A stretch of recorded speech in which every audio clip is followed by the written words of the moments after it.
الحمدللہ وحدہ لا شریک لہ والصلاۃ والسلام علی من لا نبی بعد۔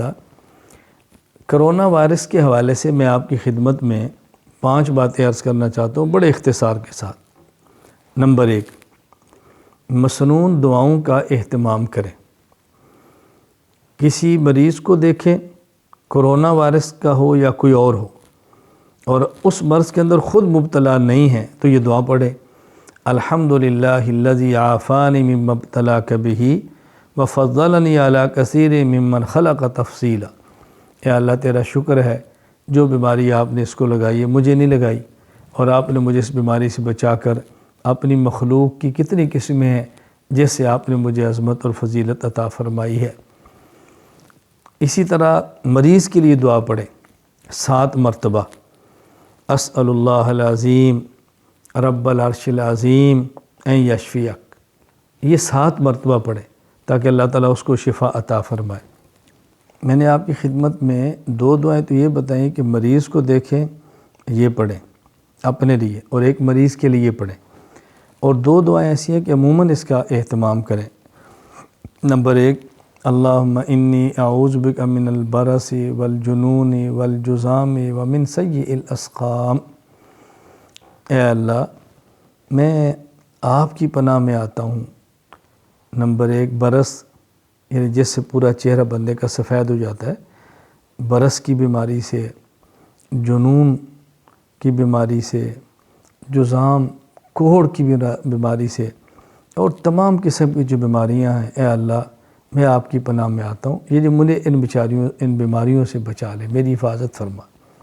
دوسری دعا، اللہم عافنی فی بدنی، اللہم عافنی فی سمعی، اللہم عافنی فی بصری، لا الہ الا انت۔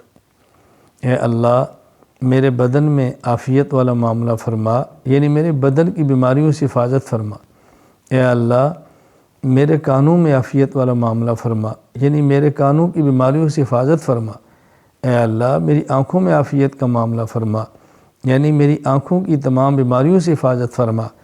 اے اللہ تیرے علاوہ کوئی معبود نہیں، یعنی تیرے علاوہ کوئی عبادت کے لائق بھی نہیں، ہم عبادت بھی آپ کی کرتے ہیں، حفاظت کی دعا بھی آپ سے مانگتے ہیں۔ نمبر 2، احتیاطی تدابیر اختیار کریں۔ جہاں مرض ہے، وبا پھیلی ہے، وہاں نہ جائیں، اور جہاں وبا پھیلی اگر وہاں رہتے ہیں تو وہاں سے نہ دوڑیں، یہ بھی ایک تدبیر ہے۔ اور احتیاطی تدابیر میں جو تدابیر ڈاکٹرز بتائیں اس کا خیال کریں، کوئی حرج نہیں اس کو اختیار کرنے میں، اس سے کوئی فرض نہ چھوٹتا ہو، واجب نہ چھوٹتا ہو، تو ایسی تدبیر اختیار کرنے میں کوئی حرج نہیں، احتیاطی تدابیر اختیار کریں۔ نمبر 3، حکومت وقت اپنے ملک کے اعتبار سے ایسے موقع پر جو انتظامی حکم نامہ جاری کرے اس پر عمل کرے۔ جیسے بھی ہمارے ہاں ملک پاکستان میں حکومت نے فیصلہ کیا ہے بڑے اجتماعات نہ کیے جائیں، اور فلاں وقت سے فلاں وقت تک ادارے بند کر دیے جائیں، فلاں تاریخ سے فلاں تاریخ تک ادارے بند کر دیے جائیں، اور بھی جو حکومت کی طرف سے آئے ہیں اور ان کا تعلق انتظامات کے ساتھ ہے، ہمیں اس کا خیال کرنا چاہیے۔ نمبر 4، اس حوالے سے اس کا بہت خیال کریں کہ افواہیں نہ پھیلائیں، سنی سنی باتیں آگے نقل نہ کریں، بلا وجہ ایسی باتیں نقل نہ کریں جس کا کوئی سر اور پاؤں نہ ہو، افواہیں نہ اڑائیں، سنی سنی باتیں آگے پیش نہ کریں۔ نمبر 5 اور آخری بات کہ خوف کی فضا پیدا نہ کریں، پریشانی کی فضا پیدا نہ کریں، یعنی اس کو یوں ہوا نہ بنائیں کہ ہر بندہ خوف محسوس کرے۔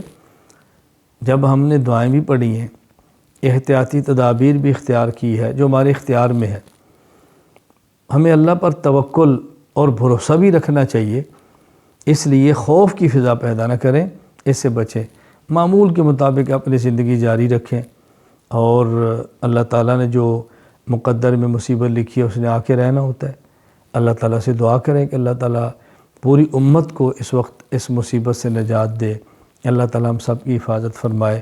بہرحال جو میں نے 5 باتیں عرض کی ہیں اس کا بہت زیادہ اہتمام فرمائیں نمبر 1 دعاؤں کا اہتمام کریں، نمبر 2 احتیاطی تدابیر اختیار کریں، نمبر 3 ڈاکٹرز اور حکومت کی انتظامی ہدایات پر عمل کریں، نمبر 4 افواہیں نہ پھیلائیں، نمبر 5 خوف و ہراس کی فضا پیدا نہ کریں۔